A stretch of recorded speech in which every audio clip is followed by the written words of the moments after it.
Selamat sore, senang ketemu dengan Anda semua di rumah Tuhan. Baru tadi pagi, Pastor Irwan juga melayani di youth kami yang kita namakan di sini Alive. Dan saya dapat laporan bahwa ada lawatan Tuhan yang terjadi. Boleh kita berikan tepuk tangan yang paling meriah untuk Tuhan yang selalu mau berkarya di antara umatnya. Dan itu memang juga satu hal yang kita doakan supaya bukan cuma ibadah umum yang bertumbuh, tapi Tuhan juga menambah jiwa-jiwa di youth dan di sekolah minggu. Supaya benar-benar setiap generasi dilawat Tuhan. Sekali lagi yang setuju berikan tepuk tangan yang paling meriah untuk Tuhan Yesus Kristus. Sebelum kita masuk ke bacaan untuk hari ini, saya cuma mau sampaikan satu hal yang sebenarnya berlaku untuk setiap khotbah saya. Kalau Anda tipe orang yang suka catat khotbah, suka buat catatan yang nanti bisa dibaca ulang dan dirundungkan ulang, itu hal yang sangat bagus. Tapi kalau saya khotbah jangan tunggu sampai keluar poin baru catat. Karena saya tipe pengkhotbah yang jarang pakai poin. Kadang-kadang pakai tapi nggak tentu selalu. Jadi kalau Anda tunggu poin keluar bisa jadi sampai akhir khotbah nggak ada poin yang keluar. Ataupun baru keluarnya di akhir. Karena memang ada banyak sekali macam-macam kerangka khotbah. Dan lebih sering saya pakai kerangka yang tidak menggunakan poin. Oke, untuk bacaan hari ini kita akan buka di dalam Mazmur 8. Sambil saya minta timernya boleh dinyalakan. Mazmur 8, kita akan baca ayat 2 sampai 5. Begini firman Tuhan. Ya Tuhan, Tuhan kami, betapa mulianya nama-Mu di seluruh bumi. Keagungan-Mu yang mengatasi langit dinyanyikan.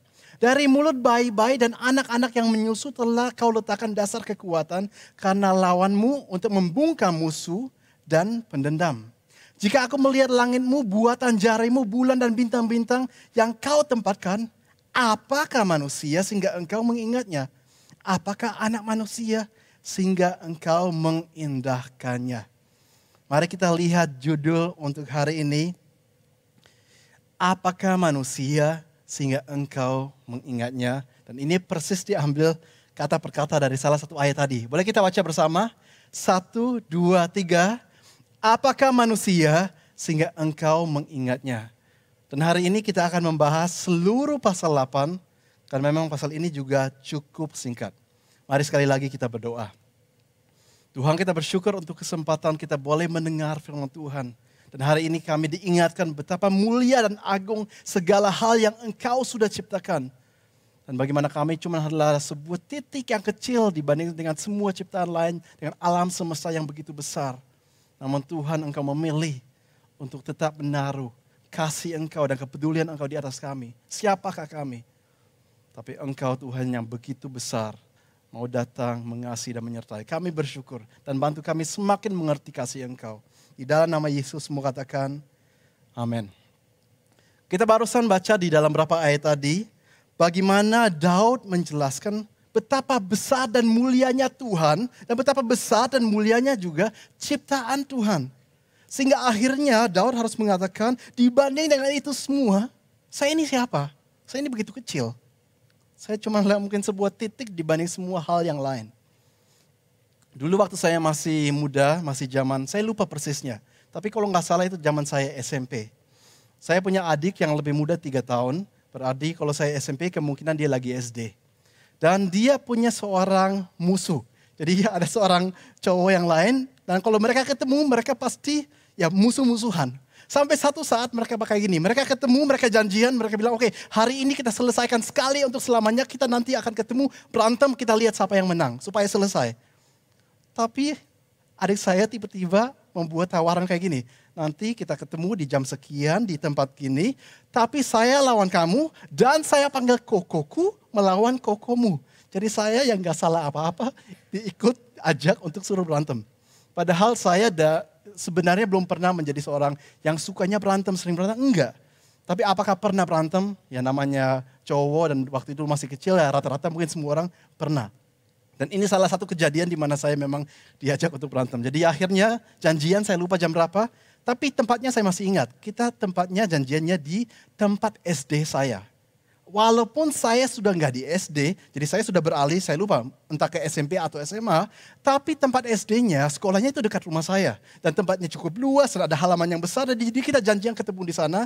Sampai datanglah jamnya dan saya dan adik saya dan musuhnya adik saya sama kokonya datang.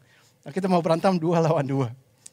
Dan akhirnya apa yang kita lakukan? Saya kan harus melawan kokonya. Cuma yang saya nggak tahu, kokonya dia itu jauh lebih tua, jauh lebih besar, jauh lebih kuat, jauh lebih berotot daripada saya.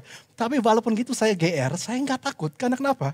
Saya dan adik saya itu sering, hampir tiap hari kita berantem. Bukan berantem karena beneran kita marah atau gimana. Tapi berantem just for fun. Berantem cuma untuk demi olahraganya. Sampai-sampai kalau di kamar saya, hampir semua kunci di lemari itu patah. Karena sering kita jatuh atau dan seterusnya ke lemarinya. Sampai akhirnya kita sudah tahu, akhirnya kan kunci semua ditukar, dibuat kunci yang baru. Setiap kali kita mau berantem, kuncinya ditarik dulu supaya nggak patah lagi. Intinya kita sudah biasa dengan berantem just for fun. Walaupun itu semuanya belajar sendiri. Mungkin kita nonton film kungfu, lihat Jackie Chan, terus kita cuma niru-niru.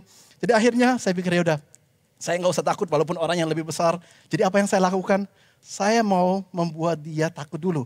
Jadinya saya itu sambil muter-muter, tendang-tendang, tunjukkan gerakan-gerakan. Tapi ternyata tidak membuat dia takut. Setelah saya selesai dengan seluruh pertunjukan itu, apa yang dia lakukan? Dia datang kepada saya, dia ambil saya, angkat saya, banting saya ke lantai. Dan langsung saat itu juga saya KO. Dan saya tidak mau lanjut. Dan puji Tuhan ternyata orangnya cukup baik. Dia nggak lanjut. Bisa aja kalau dia mau dia lanjut pukulin saya dan saya nggak bisa apa-apa. Tapi akhirnya setelah itu kita semua berempat, kita berdamai. Tapi di saat itu saya baru sadar ya. Dia itu jauh lebih tua, jauh lebih kuat, jauh lebih bisa. Siapa saya dibanding dengan dia. Yang tadinya GR ternyata nggak ada apa-apanya. Dan kurang lebih itulah yang Daud lagi membahas di sini. Kita manusia yang sering merasa mampu, bisa, GR, hebat. Ternyata kalau kita lihat seluruh alam semesta, semua yang Tuhan pernah ciptakan. Gak ada apa-apanya kita. Sampai akhirnya Daud tadi dalam Mazmur 8 harus mengatakan, jika aku melihat langitmu, buatan jarimu, bintang dan bulan, siapakah kita? Kita bukan siapa-siapa.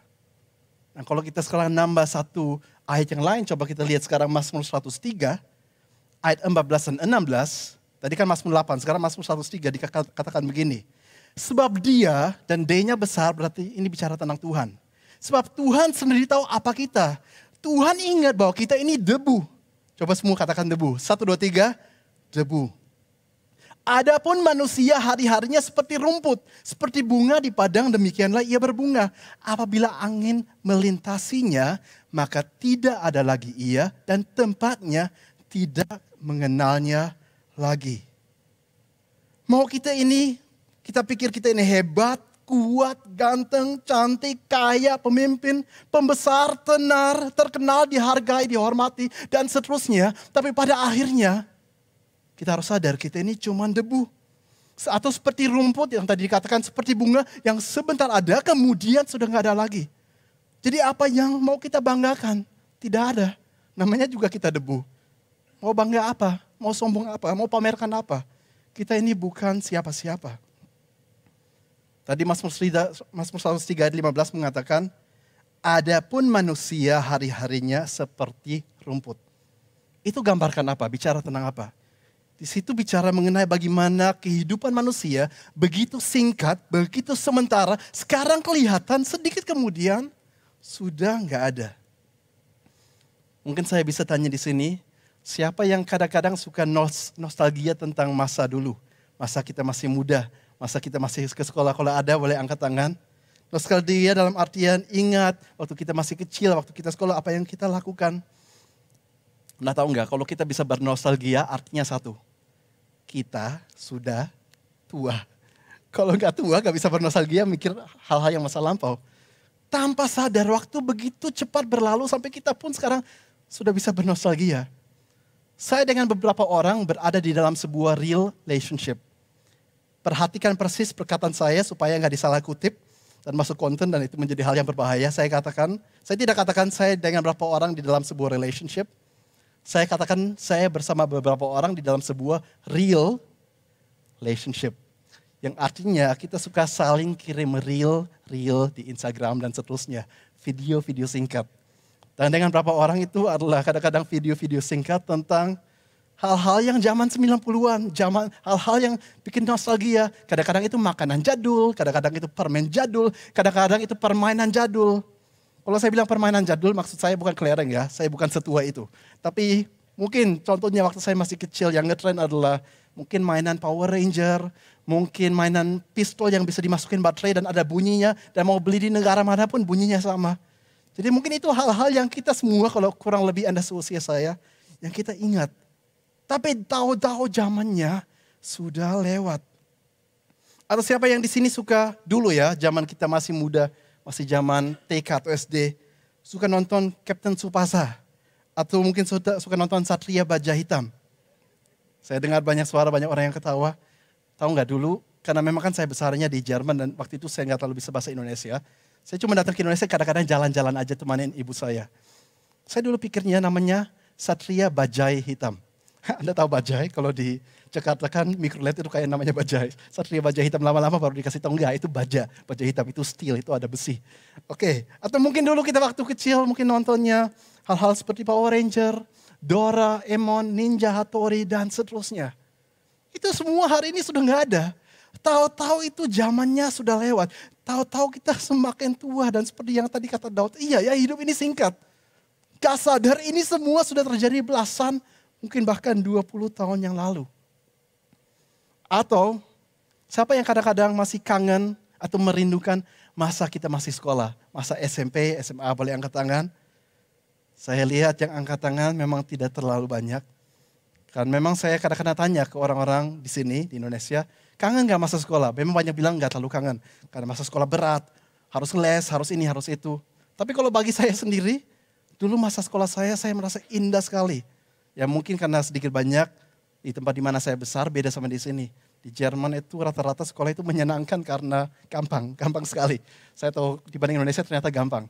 Dari jam 8 sampai jam 1.15 rata-rata seluruh sekolah di Jerman, Senin sampai Jumat, rata-rata nggak ada orang yang les, kecuali memang ada benar-benar satu pelajaran yang dia ketinggalan sampai mau gak mau dia harus les, tapi rata-rata enggak. Saya juga seumur hidup nggak pernah les, walaupun saya ngelesi orang-orang lain. Tapi intinya saya ingat itu adalah masa yang begitu indah, tapi tahu-tahu sudah dewasa, tahu-tahu sudah kerja, tahu-tahu sudah punya anak. Bukan saya, tapi mungkin banyak orang di sini. Tahu-tahu sudah punya cucu, iya kan? Benar kata Daud ini, hidup ini seperti rumput, seperti bunga gak sadar, tadinya ada, bentar lagi gak ada, begitu singkat sekali. Ada satu film yang saya rasa kebanyakan dari Anda pasti tahu, tapi kalaupun gak tahu nanti saya akan jelaskan. Boleh kita melihat PP yang berikut. Siapa yang pernah tahu mengenai The Lord of the Rings ini? Pernah tahu, pernah baca bukunya, atau pernah nonton filmnya? Ada? Boleh angkat tangan. Saya rasa sebagian besar pernah. Tapi boleh Anda melihat kepada satu orang yang pegang pedang, itu namanya Aragorn. Dan di sebelahnya ada seorang dengan telinga yang tajam, namanya Arwen. Nah saya mau jelasin sedikit. Mungkin ada yang berpikir, wah ini gereja, ngapain tunjukin film bioskop, hal yang begitu duniawi. Satu hal yang harus kita ngerti, penulis dari buku ini, Lord of the Rings, dan saya nggak tahu kalau diterjemahkan bahasa Indonesia menjadi apa ya. Raja Cincin-Cincin, I don't know. Tapi intinya, penulis buku ini sebenarnya adalah seorang Kristen yang sungguh-sungguh Kristen. Dan kalau kita perhatikan seluruh filmnya atau seluruh bukunya, itu bicara tentang apa sih? Tentang sekelompok orang dan mereka punya ujian, cobaan, rintangan yang begitu besar. Tapi karena mereka bekerja sama dan pada akhirnya mereka mengalahkan kegelapan. Walaupun begitu hebat yang mereka harus hadapi, tapi pada akhirnya yang benar selalu menang. Itu inti dari seluruh kisahnya. Jadi sedikit banyaknya si penulis buku ini mau menunjukkan mengenai Injil juga. Walaupun dikemas dalam sebuah buku. Nah film ini tentunya ceritanya panjang. Waktu masuk bioskop menjadi 3 film. Jadi filmnya panjang sekali. Dan tentunya kalau film panjang ada cerita yang panjang. Tapi di dalam cerita yang panjang ada banyak cerita pendek-pendek di dalamnya. Ada satu plot yang besar tapi ada subplot di dalamnya. Salah satu subplot mau saya jelaskan. Yang tadi saya katakan boleh ditunjuk lagi. Si orang yang pegang pedang namanya Aragorn. Salah satu peran utama. Di film pertama dan kedua dia cuma seorang petarung biasa. Tapi selalu suka menolong yang lain. Ternyata baru ketahuan di film ketiga. Dia adalah keturunan raja dan nantinya akan menjadi raja. Dan di sebelahnya yang ada seorang wanita yang namanya Arwen. Aragorn itu cinta sama Arwen. Arwen cinta sama Aragorn. Tapi ada sebuah masalah. Masalahnya begini, Aragorn itu manusia. Arwen itu adalah seorang elf. Di mana di film dan buku ini semua elf itu pasti telinganya tajam. Nah masalahnya di mana? Elf itu menurut cerita di sana itu nggak bisa mati karena tua. Jadi Arwen di sini usianya sudah 2.700 tahun. Dan yang menjadi masalah kenapa mereka nggak bisa pacaran atau menikah karena ayahnya dari Arwen mengatakan kamu nggak bisa menikah dengan manusia karena kamu akan menderita. Hidupmu kamu sudah hidup ribuan tahun, dia hidupnya cuma puluhan tahun karena manusia. Kamu pikir kamu berbahagia tapi kamu akan lihat kamu menikah dan cuma sekejap dia sudah nggak ada. Dibanding dengan hidupmu yang nggak ada habisnya. Jadi elf nggak bisa mati karena tua, cuma bisa mati karena dibunuh. Tapi di akhir filmnya pun, film ketiga akhir cerita, toh mereka juga jadi menikah. Tapi apa yang dikatakan oleh si ayahnya, Arwen itu beneran terjadi. Kita melihat di scene-scene terakhir di film itu, bagaimana setelah mereka menikah, langsung kemudian scene berikutnya, si Aragorn sudah tua dan meninggal dan si Arwen sedih sekali. Dan sambil kita nonton, kita pikir, wah kasihan sekali ya, hidup dia itu begitu singkat. Padahal kita harus sadar, yaitu menggambarkan kita manusia. Hidup kita begitu singkat. Sebentar ada seperti kata Daud, rumput dan bunga. Angin yang hangat datang tiba-tiba sudah gak ada lagi. Betapa singkatnya hidup ini. Juga beberapa hari yang lalu saya menonton sebuah dokumenter mengenai binatang-binatang yaitu tentang singa. Mungkin saya nggak tahu di sini ada nggak orang-orang yang nonton film binatang pun, film hewan pun bisa ikut sedih, bisa ikut menangis. Mungkin ada yang pernah nonton, ada film yang bagus sekali tentang namanya Balto atau tentang Togo, tentang anjing. Kita nonton filmnya pun, itu kita bisa terharu sampai nangis karena begitu sedih kisahnya. Nah sekarang itu baru film. Saya nonton sebuah dokumenter, jadi ini sesuatu yang beneran terjadi dan direkam di Afrika. Mengenai sebuah keluarga singa. Ada beberapa ibu singa dan ada banyak sekali anak-anak singa. Dan mereka selalu kemana-mana bersamaan. Terjadi di sebuah malam di mana mereka ketemu dengan binatang-binatang lain di mana mereka harus berantem. Sampai akhirnya salah satu dari singa yang baik. Jadi itu masih kelihatan kecil, benar-benar kecil. Jadi kita lihat aja imut sekali. Karena keinjak-injak akhirnya tulang belakangnya patah. Dan sejak itu dia hanya bisa menggunakan 2 kaki ke depan. Jadi kemanapun dia pergi dia cuma bisa jalan kayak gini. Sedangkan tubuh belakangnya cuma ketarik kemana-mana. Tentunya apapun yang dia mau lakukan sekarang susah. Mau pergi minum susah, mau pergi makan susah. Mau ikuti kelompok ini, karena mereka harus berpindah terus. Bisa, tapi lambat. Dan mereka selalu harus nungguin si satu singa ini yang kecil. Di dalam awal dokumenter ini kita melihat si mama singa dan adik kakaknya semua masih sangat peduli. Selalu bantu, selalu tungguin. Dan kita pikir, wah puji Tuhan ya. Jadi gak merasa kasihan gimana. Masih ada yang nungguin dia. Tapi di akhir dokumenter, dan itu memang seluruh tujuan yang mereka mau tunjukkan, keluarga besar ini mulai sadar. Kalau kita nungguin si bayi ini terus, kemana-mana lambat, kita yang menjadi bahaya. Karena kita harus bergerak terus. Dan di akhir dokumenter film itu, bisa Anda by the way juga nonton di YouTube. Ketika aja mengenai singa yang tubuhnya hancur. Terus itu mungkin saya lupa, mungkin 20 menit. Akhirnya si mama singa ambil keputusan datang kepada si bayi singa itu. Masih dielus-elus, masih ditungguin, masih berikan harapan. Tapi setelah itu kita lihat lama wajahnya dia tutup mata. Jadi hewannya itu bisa seperti kelihatan sedih, kita ikut sedih.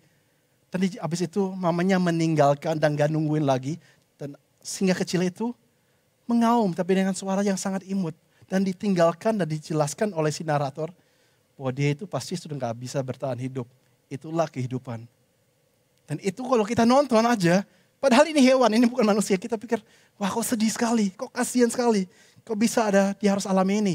Hidup begitu singkat.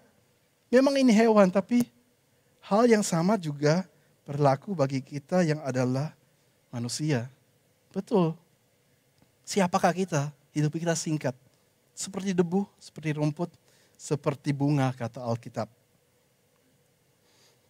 Mungkin kadang-kadang kita berhadapan dengan orang Kristen, mungkin itu orang yang kita kenal atau siapapun juga, siapa tahu bahkan dalam keluarga, yang banyak suka bersungut-sungut, banyak suka menyalahkan Tuhan, banyak suka komplain dan marah dan seterusnya yang nuntut kepada Tuhan.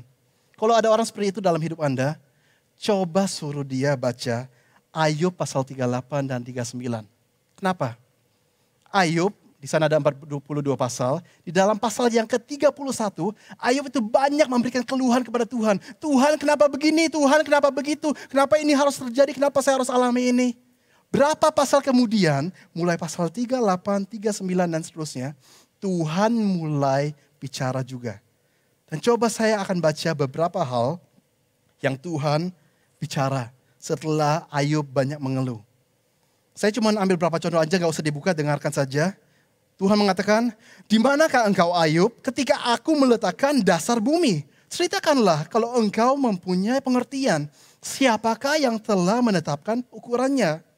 Siapa telah membendung laut dengan pintu? Dapatkah engkau melepaskan kilat sehingga sabung menyabung? Engkau yang memberi tenaga kepada kudakah? Oleh pengertian muka burung elang terbang, mengembangkan sayapnya menuju ke selatan. Atas perintah muka Raja Wali, terbang membubung dan membuat sarangnya di tempat yang tinggi. Dan ini saya baru baca 6 kalimat. Ada lebih dari 100 kalimat yang seperti ini, di mana Tuhan menunjukkan kedahsyatan alam semesta yang Tuhan sudah ciptakan. Sehingga akhirnya Tuhan menutup dengan mengatakan begini.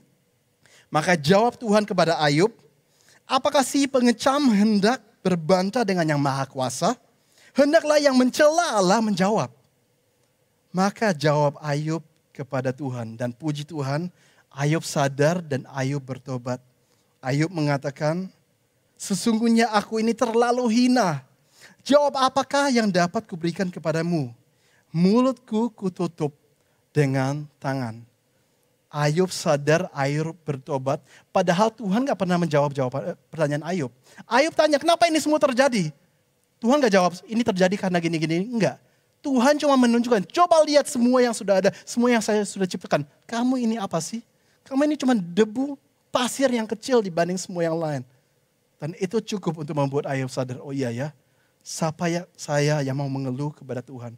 Dan Ayub bertobat dan kita tahu akhir ceritanya bagaimana Tuhan pulihkan semua. Ayub menjadi orang yang sadar. Kita cuman manusia yang hina, yang kecil, bukan siapa-siapa, rumput yang sebentar ada, sebentar lagi enggak. Siapa kita untuk yang mau melawan kepada Tuhan. Sehingga kita sekarang kalau kembali ke ayat pokok kita di awal khotbah tadi, coba saya akan bacanya kembali. Mazmur 8 ayat 4 sampai 5. Jika aku melihat langitmu, buatan jarimu, bulan dan bintang-bintang yang kau tempatkan. Apakah manusia sehingga engkau mengingatnya? Apakah anak manusia sehingga engkau mengindahkannya? Kita bukan siapa-siapa. Kalau saya lihat semua yang lain, baru saya sadar. Yang tadinya mungkin saya sombong, merasa hebat, saya baru sadar. Semua yang Tuhan lakukan begitu besar. Dan saya cuma sebuah titik yang kecil dalam hal yang begitu besar yang Tuhan sudah membuat. Dan mungkin di sini kita pikir, wah ini tujuan khotbahnya apa? Tadi cuma menunjukkan kita kecil, kita bukan siapa-siapa. Saya nggak merasa terhibur oleh firman Tuhan hari ini. Tapi tunggu dulu. Coba sekarang kita melihat ayat berikutnya. Tadi kita baca ayat 4 dan 5. Sekarang ayat penyambungnya, ayat 6 sampai 9, dilanjutkan begini. Mazmur 8 ayat 6 sampai 9. Namun engkau telah membuatnya hampir sama seperti Allah. Benar, kita ini bukan siapa-siapa. Kita ini hina, kita ini kecil. Tapi tetap aja engkau telah membuatnya hampir sama seperti Allah. Dan telah memahkotainya dengan kemuliaan dan hormat. Engkau Tuhan membuat dia manusia berkuasa atas buatan-buatan tanganmu. Segala-galanya telah kau letakkan di bawah kakinya. Kambing domba dan lembu, sapi sekalian, juga binatang-binatang di padang, burung-burung di udara dan ikan-ikan di laut, dan apa yang melintasi arus lautan. Dalam persiapan khotbah saya mikir, apa sih inti dari Mazmur 8 ini? Dan saya temukan paling enggak sebenarnya intinya terdiri dari dua hal. Pesannya terdiri dari dua hal, tapi salah satunya saya tulis begini dan nanti saya juga akan terjemahkan. Ini inti dari Mazmur 8. Though we are little, insignificant, and made from dust, yet God chooses to care for us so much. Bahasa Indonesianya, walaupun kita kecil, tak berarti dan terbuat dari debu, namun Tuhan memilih untuk begitu peduli dengan kita. Benar, kita bukan siapa-siapa, kita debu saja. Kok mau ya Tuhan itu melihat hidup saya, mengatur hidup saya, memimpin hidup saya, menolong hidup saya, mati untuk saya. Itu menunjukkan betapa luar biasa Tuhan yang mau peduli dengan saya. Waktu saya masih seorang bayi dan saya nggak tahu, mungkin saya pernah sampaikan kesaksian ini dulu di sini, saya lupa. Waktu saya masih bayi, waktu itu saya terkena sakit, demam. Ibu saya membawa saya ke dokter. Waktu itu ayah saya lagi nggak ada karena lagi keluar negeri. Jadi ibu saya sendirian membawa saya ke dokter. Dokternya bilang nggak usah khawatir ibu, ini cuma demam biasa. Akhirnya ibu saya lega dan dibawa kembali ke rumah. Tapi nggak sembuh-sembuh. Akhirnya ibu saya membawa saya, sekali lagi saya waktu itu masih bayi, ke dokter yang lain. Dokter yang lain mengatakan, ibu nggak usah khawatir, itu demam biasa, normal lah masih anak kecil. Ibu saya kembali tenang, kembali dibawa ke rumah. Tapi nggak sembuh-sembuh. Tentunya sambil itu ya telepon-telepon sama ayah saya dan seterusnya. Tapi akhirnya karena nggak sembuh-sembuh, saya dibawa ke dokter yang ketiga. Dan waktu ibu saya membawa saya ke dokter yang ketiga, dokternya mengatakan, loh ini dia terkena dengue fever, demam berdarah. Kenapa baru sekarang dibawa ke dokter? Kenapa nggak dari awal? Ini sudah sangat amat terlambat. Apalagi bayi, terus berhari-hari sudah sakit demam berdarah. Harapan untuk tetap bisa hidup kecil, sorry ya. Dan ibu saya begitu kaget karena ini dari awal sudah dibawa ke dokter, semua bilang aman. Jadi ibu saya sangat desperate sambil telepon dengan ayah saya menjelaskan apa yang terjadi. Tapi ayah saya di luar negeri. Waktu itu ayah saya masih bisa dikatakan walaupun dari kecil dia seorang anak Tuhan. Tapi waktu itu dia lagi nggak sungguh-sungguh dengan Tuhan. Dia baru mulai menjadi sungguh-sungguh dengan Tuhan menjelang saya bertumbuh lebih besar. Tapi intinya ayah saya juga nggak tahu apa yang harus dilakukan. Akhirnya dia pikir, yaudah gini caranya. Tuhan saya butuh harapan, apa yang bisa saya lakukan, gimana anak saya bisa selamat. Ayah saya ambil Alkitab dan membukanya di salah satu tempat dan berharap Tuhan bicara kepada dia lewat salah satu ayat. Saya mau katakan kepada Anda, tolong jangan pernah pakai cara itu. Karena kemungkinan besar Anda akan kecewa. Karena itu bukan caranya Tuhan bicara. Saya cuma mau kasih tahu aja ya. Itu bukan caranya Tuhan bicara. Tapi waktu itu dalam kemurahan Tuhan dan mungkin saking ayah saya nggak tahu jalan yang lain. Ayah saya membuka Alkitab dan ada satu ayat tentang kesembuhan. Ya tentunya mungkin ayah saya pikir, wah ini kebetulan. Akhirnya sedikit kemudian, mungkin masih di hari yang sama saya juga nggak tahu. Dia ambil Alkitab yang lain juga dibuka. Dan persis ayat yang sama yang terbuka. Dia masih pikir ini kebetulan. Dia buka Alkitab yang lain lagi, dibuka Alkitabnya. Terbukalah ayat yang mana? Ayat yang persis sama 3 kali dari 3 Alkitab yang berbeda.